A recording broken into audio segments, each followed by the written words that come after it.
All right, this is the Voice of Motown podcast. I'm Tyler Pepe. And I'm Brandon Cork, and this is the WVU Sports Podcast by two suffering WVU fans. All right, hey, please hit the subscribe button on YouTube or follow us on Spotify, wherever you like to listen to your podcast. Today, we are going to break down the Iowa State WVU matchup on this Saturday.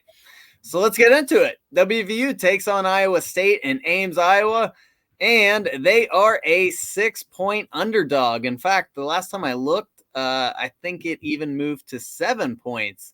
And you heard that right. WVU is a 6-point underdog to a team that is on a 5-game losing streak. And, oh, by the way, Iowa State hasn't won a Big 12 conference game yet this year as well. So, what are your thoughts on the game? I didn't realize that we were that big of an underdog. Holy crap. Yeah, I mean, Vegas must know something that's going on in that locker room that I don't. But, I mean, this game should be a win for WVU. Should be. However, the circumstances that we're dealing with, I think, the coach clearly being on the hot seat, no one really knowing how much time he actually has left. We don't know what the locker room's like, and we know his team performs on the road. There's just so many question marks, and there's so many different ways that this game could go that me as a fan, even though I know that I think the product that WVU has is superior in almost every facet to Iowa State, except for defensively. But offensively, every weapon we have is superior to what Iowa State's going to throw out there. And defensively, I think Iowa State's offense isn't that great, and our defense might be able to have one of our better performances in the game. But with all the different variables that are going on around outside of football itself, this is going to be a really interesting game, because it could be a game where the players fight and we have a really good showing, or it could be a game where we just come out flat again and the players give up. Yeah, the biggest thing is it's a road game, and we've seen our last two road performances. They were not good at all. And what's interesting is, even though Iowa State's on a 5-game losing streak, they have lost those 5 games by a combined 28 points. They've all been close, with the exception of the Oklahoma game, and they only lost that game by 13. The rest of them have been 3-point losses, 7-point losses. So it's not like they're getting blown out. And like I said, they lost 5 straight by a combined of 28 points. Compare that to WVU, who just lost to Texas Tech recently by 38 points in one single game. So don't let their record fool you. I mean, they keep it tight, and they, without a doubt, have the ability to have a big game Saturday. But I could also see WVU coming out and playing well. Also, the saddest part is, no matter who wins, they are playing for last place in the Big 12. So obviously this is a game we won as Mountaineer fans, but it's kind of sad that that is what they are playing for this late in the year. But let's break it down. Let's get into WVU's offense versus Iowa State's defense, because this is going to be a very interesting matchup. First off, it's worth mentioning CJ Donaldson is out for the year. He just had surgery, and Neil Brown said it's nothing that's going to keep him out for a super long time. Like, he'll be able to practice in the offseason, but that is going to end his season. And a lot of people expected that after the TCU game. Most were saying it was probably a significant injury even shortly after the game ended. But it's still very, very disappointing to hear. So what are your thoughts on CJ being done after really an incredible freshman year? Yeah, I think it's, for him, obviously I think WVU and probably even him to an extent would have liked to have been eased into the role that he ended up getting into the past couple weeks more, especially after that concussion, because, you could kind of see it whenever at the end of the Texas Tech game where he had to take all those snaps, his conditioning just wasn't up to par. And that's no slight towards him. It's just, last year he was in high school. And it's a big jump. So it'll be good for him to be able to take the whole rest of the season off, work on recovering first, then conditioning, put some muscle on. The one thing that, I don't want to start any rumors or anything, but the one thing that you always have to worry about is, I know CJ got banged up in the first half of that, the TCU game, and there, and he ended up getting re-injured again. And he has had a lot heavier of a workload after that, after he did come back from that concussion. So I'm hoping that the relationship between him and the coaching staff, for as long as they're the coaching staff here, is still good, and he doesn't think about transferring elsewhere, just because that would be a huge loss. I'm really hoping that he felt the love from WVU fans, because we do really appreciate him. And, we get to see him at WVU for at least the next few years. Yeah, I'm 100%. And as far as I know, like everything's still good there. But it does bring up the question: who's going to carry the load running the ball? Tony Mathis, according to Neil Brown's press conference, we don't know whether he's going to play or not. It could come down to Justin Johnson and Jalen Anderson carrying a lot of the load. And I absolutely think they are capable. They're good players. But it'll be interesting to see, because as we know, WVU's offense thrives when the run game is working. And speaking of our offense, the passing game, I believe Reese Smith is injured as well. I heard somewhere that he broke his arm on that incredible catch that he made against TCU. So we might be seeing a heavy dose of Jeremiah Aaron out there in the passing game as well. And so the injuries are just piling up. I believe I heard Gamitter is out as well. Wylam should play. And so it's really, I know it's very cliche to say, but it's got to be next man up mentality, because no one's going to feel sorry for you if you lose against Iowa State. Yeah. And Iowa State, I mean, that the area you have to worry about them most is their defense. I mean, they're top 10 in points per game allowed, top 10 in yards against allowed. They're top 25 in opponents' third down conversion rate. They're only allowing teams to convert at a 33% clip.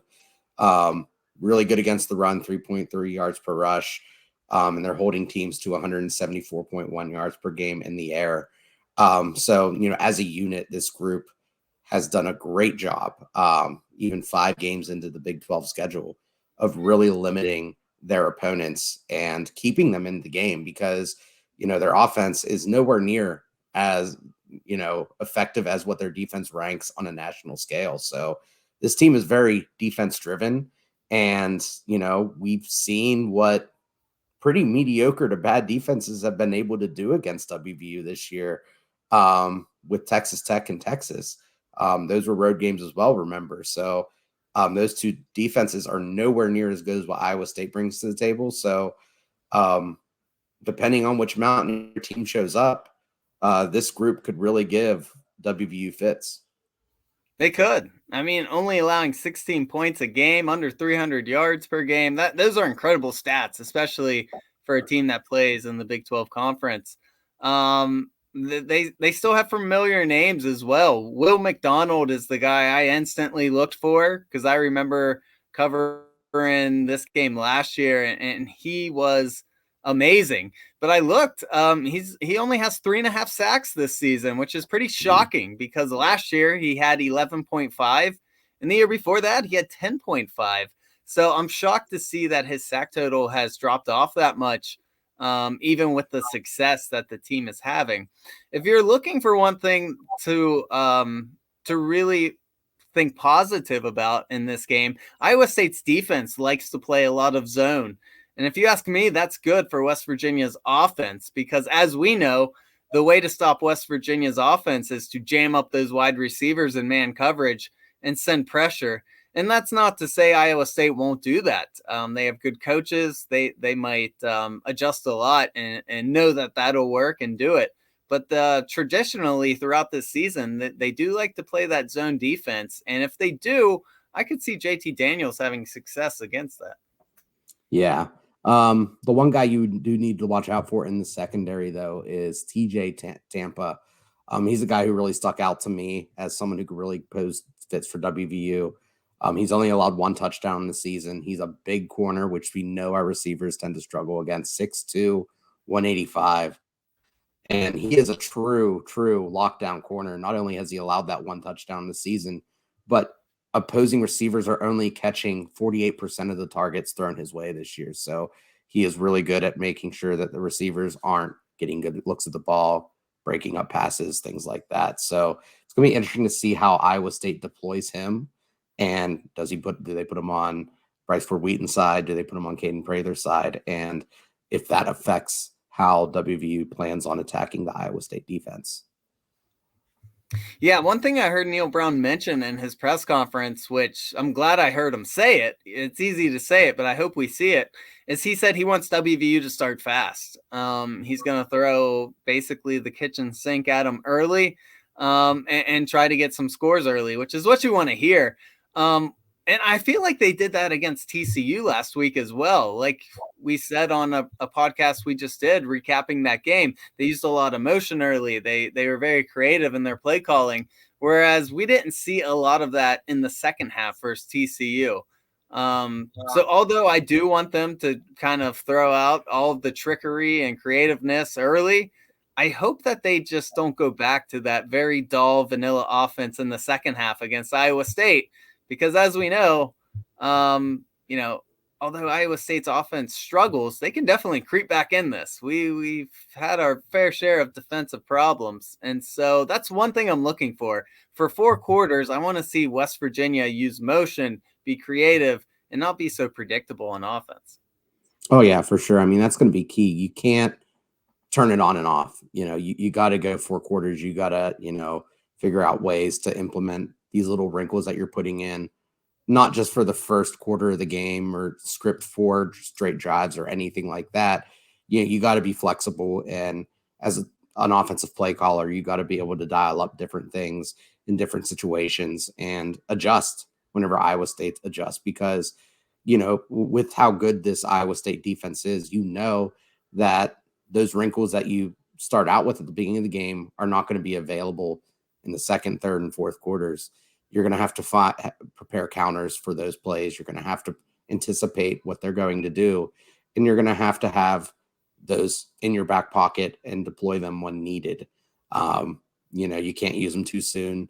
You can't do it in anticipation. You just got to go out there and basically be a good football coach. I mean, I just said be a good football coach in a nice way, but to be blunt about it, just be a good football coach.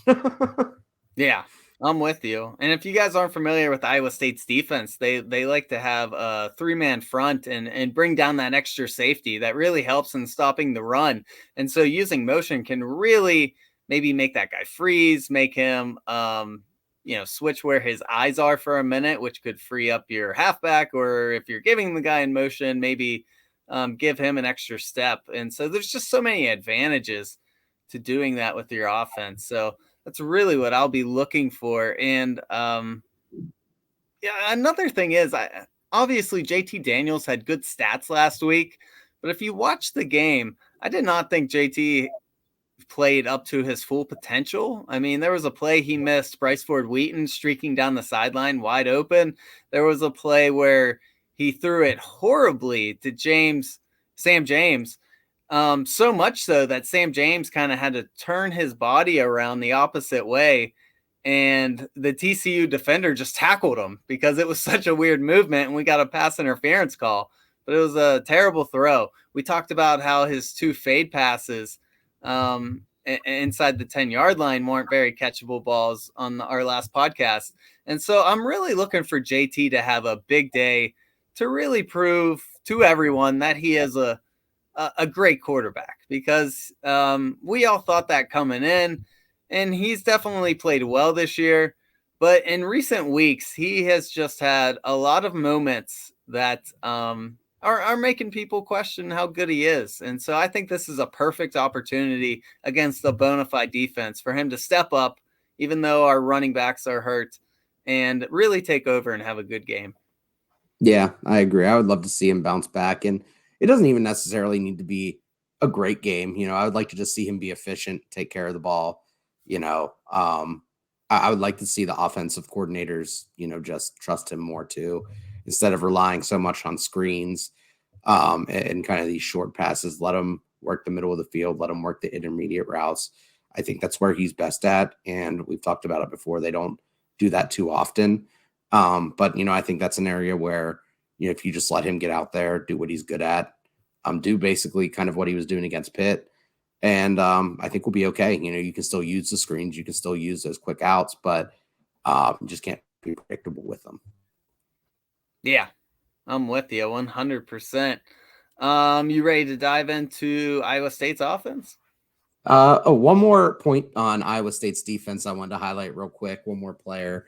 Colby Reeder is a linebacker. He's another name to know and watch out for. He's kind of a jack of all trades in that defense. He only has 18 tackles on the season, but he's good in coverage and he's a solid pass rusher as well. Teams are only completing about 62% against him when he drops back in coverage. He's only allowed 74 yards on the season and he has 2 picks. He's a solid pass rusher when he does rush. So dual threat there. He has 4 quarterback hits, 2 sacks, 8 pressures. He's also really effective against the run.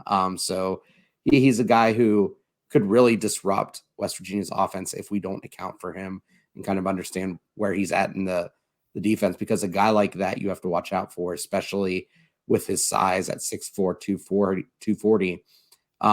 If he's dropping back and with his ability to cover some of those inside slot guys, if he's blitzing over and over again, you're trying to account for him then all of a sudden he drops off into the flat. You got to know where he's at so you're not throwing picks. And with the 2 picks he has on the season, he has the hands to make a play when needed. So it's someone you have to account for. And in college football, you don't have a lot of guys who are at linebacker who are decent in coverage. So I feel like sometimes offensive coordinators and quarterbacks kind of take advantage of those more less adept linebackers. So he's someone that WVU needs to have in their game plan so that they can ensure that we can account for him. Yeah. Yeah, and since you brought up interceptions, another thing that I really hope to see this game is that WVU takes advantage of any turnovers that they might get. We saw how much that cost them in the TCU game. And I think the turnover battle is going to play even more of an impact this game than it normally would. So let's get into Iowa State's offense versus WVU's defense. WVU is allowing 34 points a game this year, which is crazy to even see that stat. But Iowa State, luckily for us, does struggle a lot on offense. They have Hunter Deckers, who is, I believe he's a redshirt sophomore, but this is his first year of being the starter and seeing a ton of action. He actually has 14 touchdowns and leads the Big 12 with 10 interceptions. And so he's definitely prone to giving one away here or there, which is good news for us. But the scary thing is he has some good guys to throw to. He has Xavier Hutchinson, who leads the nation in targets with 114. And a pretty good complimentary guy as well is Jalen Noel.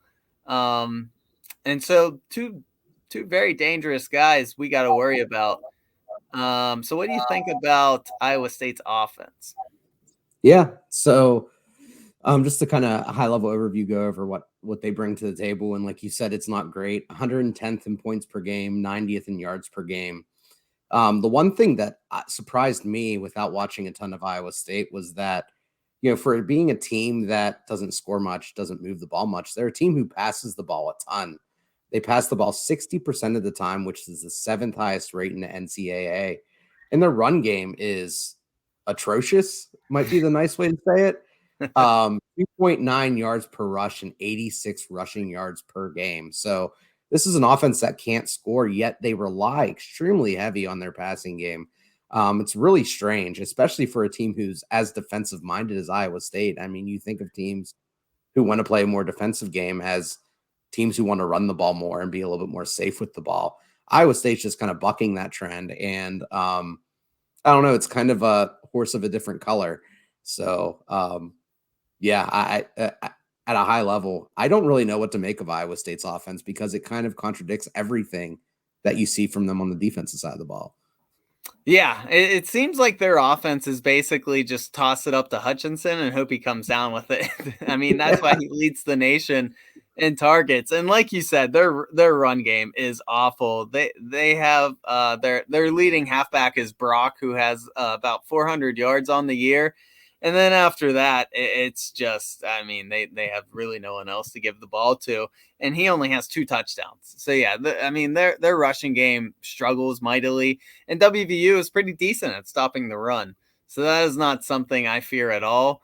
Their passing game, I do a little bit because Hutchinson is definitely a guy who can do damage. Hopefully, Charles Woods gets heated up like he did against TCU. I thought Charles Woods had a very good game against TCU, and if he can take Hutchinson out of the game, I could see our defense actually having a lot of success against Iowa State. Hutchinson on the year has 77 catches, over 800 yards, 5 touchdowns. So he is a monster. But we do have to worry about is the other guy I talked about, Jalen Noel. Much like TCU, we took out their best offensive weapon, and they just made us hurt by going to their second and third options. And Jalen Noel has 400 yards, 3 touchdowns. He could sneak in there and do some damage if we're not careful. But yeah, I mean, they're only averaging 22 points. This is, I mean, WVU's defense played so well in the second half against TCU. I would love it if they kind of rode that wave into this game and just had a good day and really just, I don't know, hopefully give us a little bit of hope of winning 3 of these last 4 games. I'm glad you led you led with that because I wanted to jump into Hunter Deckers next. And again, with the trend that is Iowa State, just kind of bucking anything that makes any logical sense. Hunter Deckers, or first with WVU, they had success at the end of the TCU game with blitzing. Hunter Deckers actually has thrown all 10 of his picks this season when he has not been blitzed. Whenever he is being blitzed, he's actually completing 61% of his passes with 9 touchdowns, 642 yards, and no picks. So it's really strange. This team also doesn't throw screens, even though that they're only averaging 6.4 yards per pass. They've only thrown 32 screen plays this year. So on 320 attempts. So Hunter Deckers is kind of a weird quarterback to kind of evaluate too, because every quarterback that I've looked at that we've played this season has been abysmal under pressure. And apparently Hunter Deckers, you just throw blitzes at him and he just shreds them. So it kind of contradicts what I want WVU to do, because I want WVU to play more than blitz. But the data says that if you do that against Hunter Deckers, he's just going to throw touchdowns and shred you to pieces. So I'm not exactly sure what WVU should do, because if we drop 8, we've seen what that does. And I don't know if that means Hunter Deckers is going to throw picks into that, or if he's going to buck the trend and somehow be better whenever he is not being blitzed. That might be the best news Jordan Leslie has heard all season long. Rush 3, drop 8 back. And even though we keep calling for them to blitz, I'm still on board with that, because most of the success WVU had in the second half, they were blitzing and putting pressure on Max Duggan. That's how they were disrupting their passing game. And so even though Deckers, which, I mean, he's an enigma if that's true. I mean, he has all 10 interceptions when no one's blitzing him. Like, yeah, how's that possible? PFF, so I mean, unless they're just way off on their data. Unbelievable. That's wild. Unbelievable. I still hope we get rid of that strategy, because not only do we drop 8 back, we just play so far off the line of scrimmage. People just dink and dunk us effortlessly, and our secondary is not good enough to hang back there too long, and then we just get beat deep over the middle. We've seen that time and time again. And so I really do hope they just dial up the pressure and try to wreck this offense, who has struggled all year. And but we'll see. It's such an interesting matchup because they're just complete opposites. Our defense has been abysmal all year. Their offense has been all year. Our, their defense has been unstoppable all year. Our offense, I mean, it's been pretty good. I wouldn't say it's unstoppable, but it's been pretty good. So it's just such an interesting matchup. And I'm actually looking forward to watching this game. I think it's going to be a good chess match. Yeah, definitely. And I also wanted to talk about Jarrell Brock real quick too. I know, his stats aren't super impressive, but kind of talk about him in the offensive line in the same sentence is that, their Iowa State's offensive line isn't very good, but they're okay at the interior. And that kind of reflects in what Jarrell Brock has been able to do. When they're running anywhere else but the middle, they're only averaging like 3 yards per carry. But when they're running right up the middle behind the guards, Jarrell Brock is averaging 8.5 yards per carry on 28 attempts. He's also forced 13 missed tackles out of the 20 total missed tackles he has all season when he's running up the middle as well. So, it's just something to keep an eye on there. He's also averaging 2.8 yards after contact. And I think he's, as a player, is averaging like 4.6 yards per carry. So over half of his yards are coming after contact. It kind of goes to show that the offensive line isn't exactly a strong piece. They've only allowed 8 sacks, but they've also allowed 101 pressures on the offensive line. And I think some of that reflects on Hunter Decker's ability to move.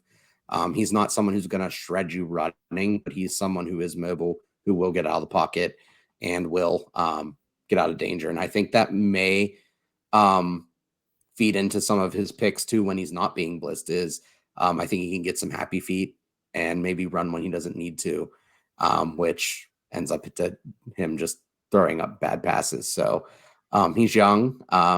As we all know, with WVU and young quarterbacks, we are prone to making them look like future NFL MVPs. So just because he is mistake prone, just because, he does seem like someone who WVU could pick on a little bit, don't take that for granted because he could end up having a career game.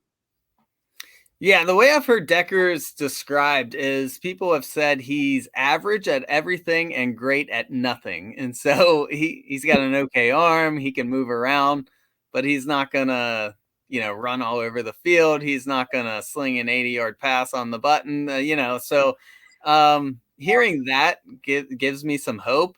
And looking at Brock's rushing stats, it looks like he has done all of his damage in the first 5 games. In his last 4 games, he has under 100 total yards and 0 touchdowns in 4 combined games. Pretty rough stats there. In fact, he didn't even reach 75 yards. So yeah, that's really rough stuff right there. And I like WVU's rush defense. I really do. I see them having success. I know I'm kind of talking myself into WVU's defense having a good game, which is unheard of. So I should probably because that it's hard to believe. But when you look at how bad Iowa State's offense is, as long as they take out Xavier Hutchinson, that really seems like the only real threat. But we'll see. It's easy to say that out loud. They got to prove it on game day. Yeah, for sure. And I think when you're bringing pressure on Deckers, you can't really be deliberate about it. I think you need to disguise a little bit more against him because it seems like the reason why he's not throwing picks against blitzes is because you kind of know where the people are vacating and you can just throw it behind it. If you can disguise it, you can confuse him a little bit. He is a younger quarterback, doesn't have a ton of experience. That might be something you can prey on a little bit.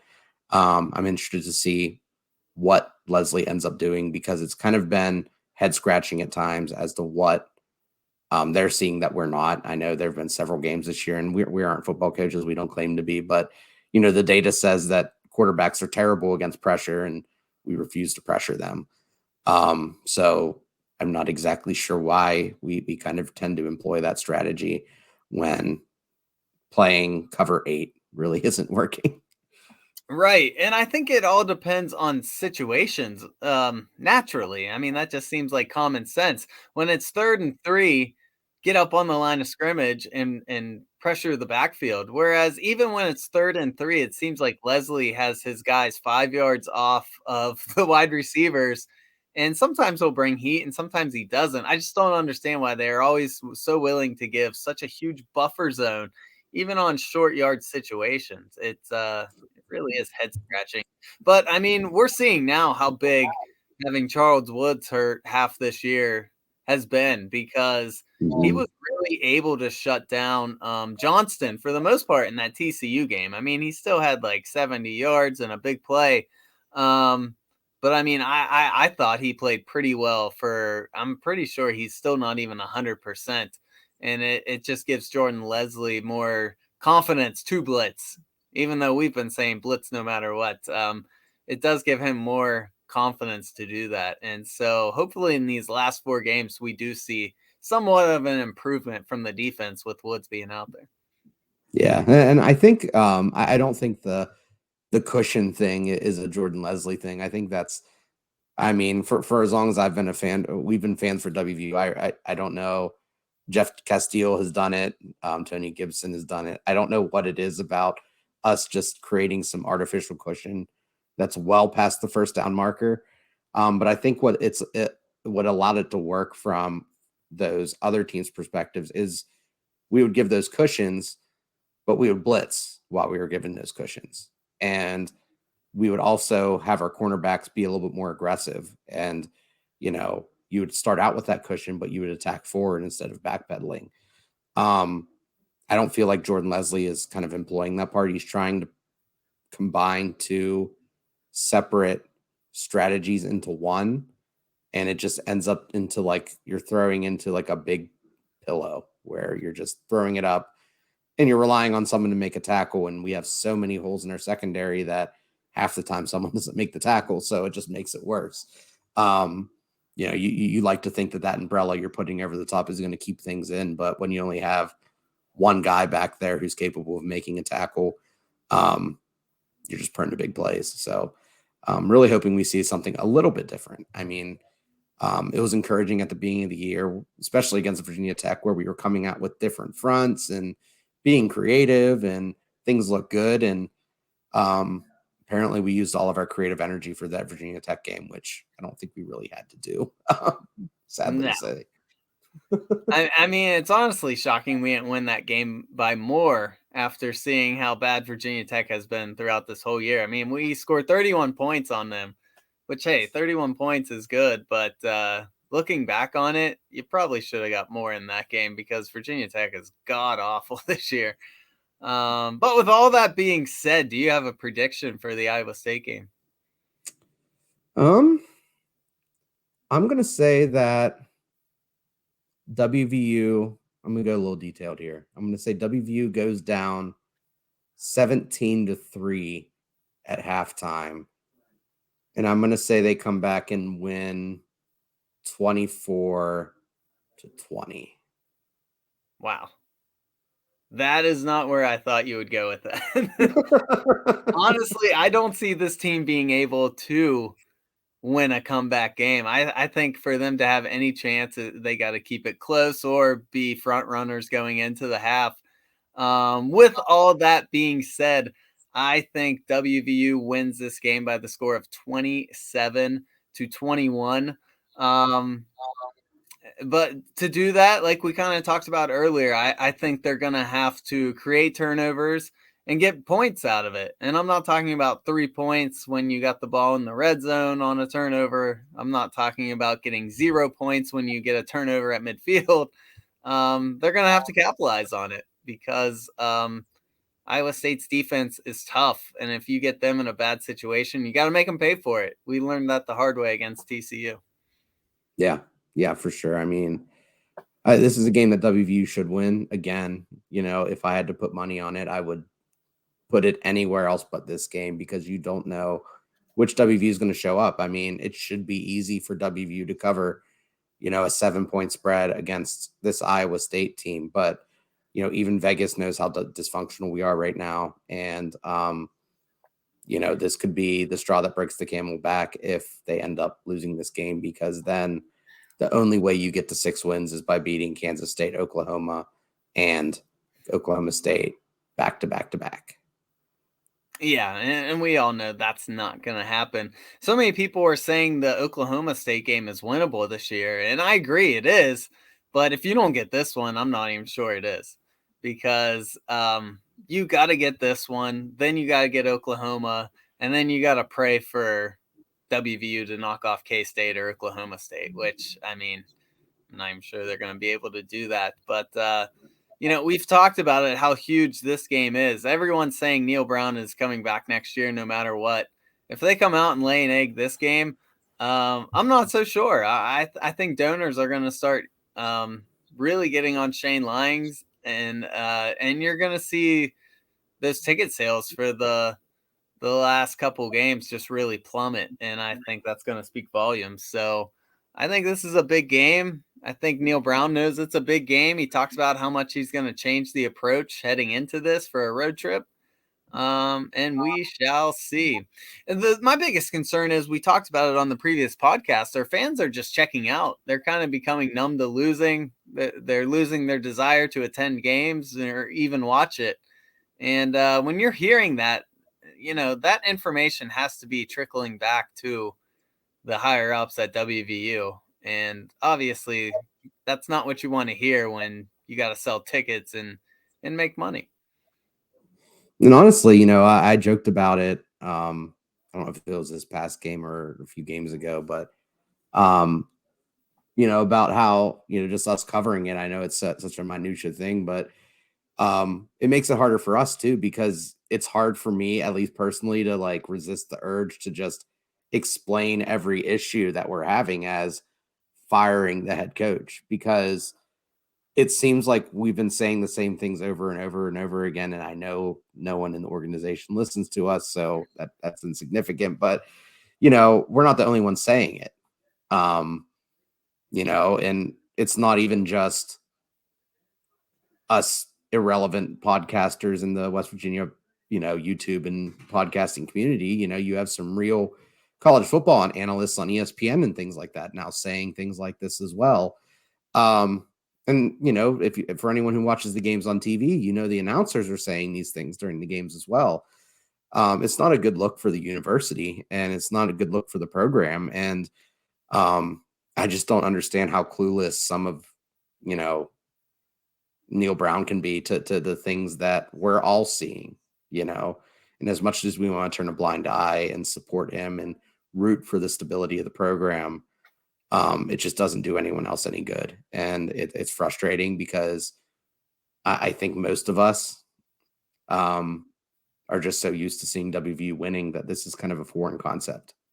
Yeah, I'm with you. And obviously it's easy to recognize a problem. The real talented people are the ones who find solutions. However, I'm not really seeing a change in approach, which is the most concerning thing for WVU fans. It like you said, it seems like we come on here every week, we talk about the same problems and how they're not being addressed.